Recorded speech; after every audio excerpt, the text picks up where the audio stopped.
दोस्तों good morning. जैसा कि आप समझ ही चुके होंगे कि बंदे एग्ज़ाम सीरीज़ हम लेके आए हैं, जिसमें एग्ज़ाम में छपने वाले एक्यूरेट प्रश्न जो सीधे आपको एग्ज़ाम में देखने को मिलेंगे, साथ ही लर्न टॉप ये हमारा पार्ट 1 है, जिसमें आपको परीक्षाओं में जो पिछली परीक्षाओं में जो भी कुछ पूछा गया है, चाहे एसएससी जीडी परीक्षा हो, पुलिस कांस्टेबल हो, एसआई परीक्षा हो, बीडीओ हो, विलेज डेवलपमेंट ऑफिसर हो, कोई भी एग्ज़ाम हो, हम ऐसा करने वाले हैं कि हमारे पार्ट 100 आएंगे, जिसमें बंदे एग्ज़ाम सीरीज चलने वाली है, जिसमें पिछले जो परीक्षाओं में जो प्रश्न पूछे गए हैं, ये जितने भी इम्पोर्टेंस क्वेश्चन हैं जो सीधे एग्ज़ाम पॉइंट ऑफ व्यू से बहुत ही अति महत्वपूर्ण क्वेश्चन है, हम आपको कराने वाले। चलिए बिना देरी के हम सीधे आगे बढ़ते हैं।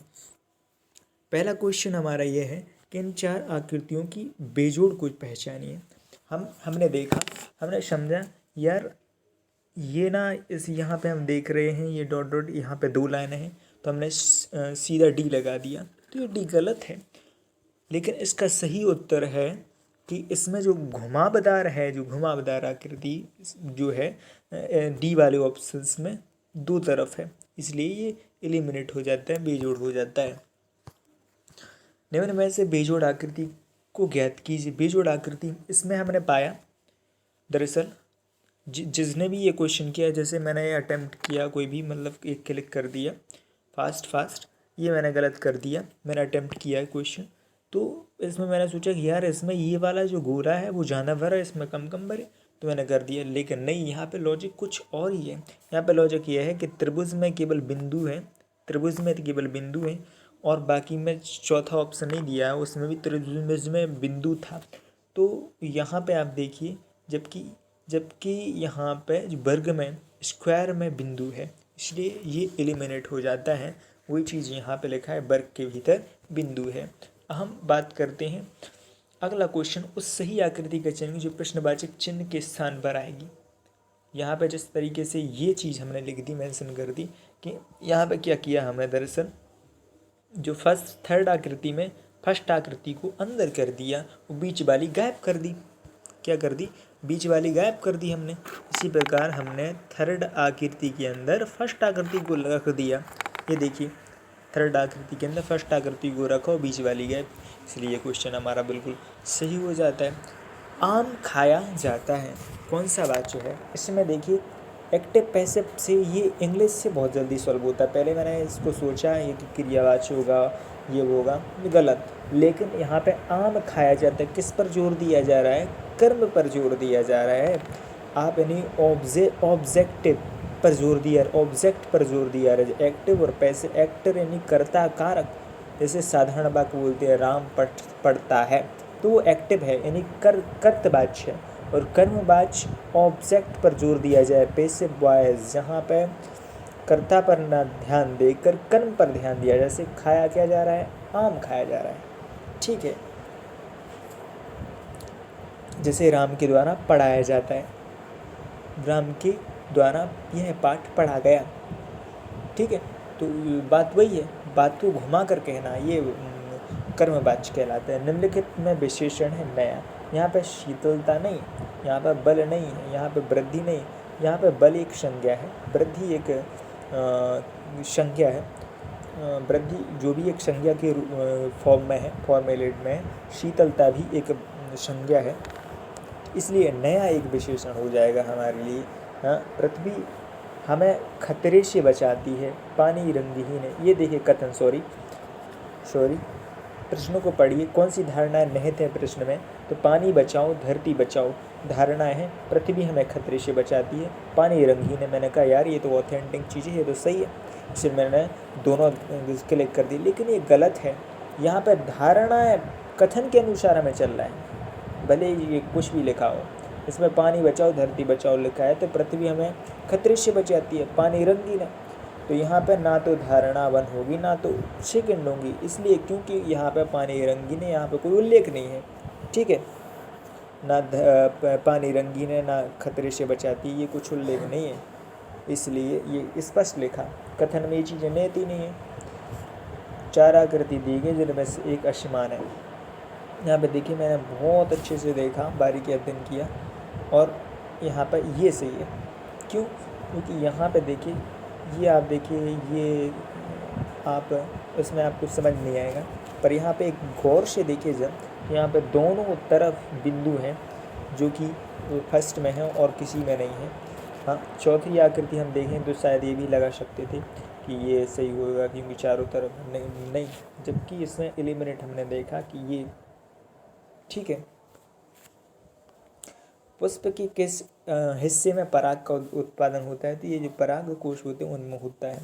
वह कौन सा अंतिम वर्ष था जब भारत में रेल बजट की केंद्रीय बजट से अलग प्रस्तुत किया गया? ये 2016 ईस्वी में। ये 92 साल बाद देखिए 1924 ईस्वी में अंग्रेजों द्वारा अलग रेल बजट को शुरू किया गया था, लेकिन 92 साल बाद क्या हुआ? रेल बजट और आम बजट को क्या कर दिया गया? अलग अलग प्रस्तुत कर दिया गया। ठीक है, हाँ, 92 साल बाद हुआ ये सब। 2016 आखिरी साल था जब भारत में रेल बजट केंद्रीय बजट अलग अलग पेश किए। केंद्रीय मंत्रिमंडल 2016 रेल बजट को आम बजट के साथ मिलाने का फैसला किया। इससे अलग रेल बजट रखने की 92 साल पुरानी परंपरा समाप्त हो गई। ठीक है, उम्मीद भवन पैलेस कहाँ है? ये जोधपुर में। ये बहुत ज़्यादा फेमस है, उम्मीद जी के नाम से ये कोई बहुत फेमस है व्यक्ति, उनका ये भवन है। ठीक है, फरवरी 1948 में भारतीय संविधान के प्रारंभिक मसौदे किसने तैयार किया? तो ये जो प्रारंभिक मसौदा बेनेगल नरसिम्हा राव, इसमें हम थोड़ा सा कन्फ्यूज होते हैं जरा। नंदलाल बोस, नंदलाल बोस नहीं है इसका उत्तर, बेनेगल यानी B B B N Rao. ये हमने ये ज़्यादातर पढ़ा है, कई बुकों में शॉर्ट में लिखा रहता है बी एन राव, जबकि ये गलत है। बेनेगल नरसिम्हा राव, हाँ बी एन राव सही है। वो यहाँ पे इसका पूरा फुल फॉर्म लिखा है। इनमें से कौन सी गेहूं की उच्च पैदावार देने वाली बीज किस्म है जिसका भारत में हरित क्रांति में योगदान था? तो लार्म रोजो जो है इसका बहुत ज़्यादा योगदान रहा था, ये बीज है। पारंपरिक अल्पाहार खांड भी किस भारतीय राज्य से संबंधित है? ये गुजरात से संबंधित। किससे? गुजरात से संबंधित है। पहली महिला लोकसभा अध्यक्ष थी मीरा कुमारी। ये सुमित्रा महाजन, ये अभी 2014-16 के करीब में बनी थी, लेकिन ये भी अध्यक्ष थी, तो ये कन्फ्यूज हो जाते हैं अधिकांशतः बच्चे। कौन सा शहर बहरीन की राजधानी है? ये मनामा, जबकि बैरूत की लेबनान। ये क्वेश्चन सीधे डायरेक्ट एग्जाम में पूछे जाएंगे आपके। ये दोहा तो कतर की है, अंकारा लीरा, ये सब जानते हैं। दुनिया की सबसे अधिक जनसंख्या वाला देश कौन सा है? ये संयुक्त राज्य अमेरिका, ये शायद चौथा देश है। ठीक है, जनसंख्या की दृष्टि से पूछा ना, तो ये आपका तीसरा है, उत्तर हो जाएगा। कौन सा उत्तर प्रदेश की सबसे लंबी नहर है? शारदा नहर। कौन सी? शारदा नहर है। उत्तर प्रदेश किस शहर में भगवान शिव के सम्मान में कैलाश भी आयोजित किया गया? आगरा। बटेश्वर मेला जो है यहाँ भी आगरा में भी आयोजित किया जाता है। यहाँ पर शिव को देख के हम यहाँ पे 12 सिलेंडर लगा देते हैं, क्योंकि और हमने कुछ पढ़ा ही नहीं, फिर भी हमने लगा दिया, तो ये गलत हो जाएगा। 1887 में इलाहाबाद विश्वविद्यालय की स्थापना की थी, ये सर विलियम मुयर ने की थी, जबकि मदन मोहन लालवी BHU बनारस हिंदू विश्वविद्यालय की स्थापना की थी। अब एक मैथ वाला क्वेश्चन आ गया, बड़ा सुंदर है।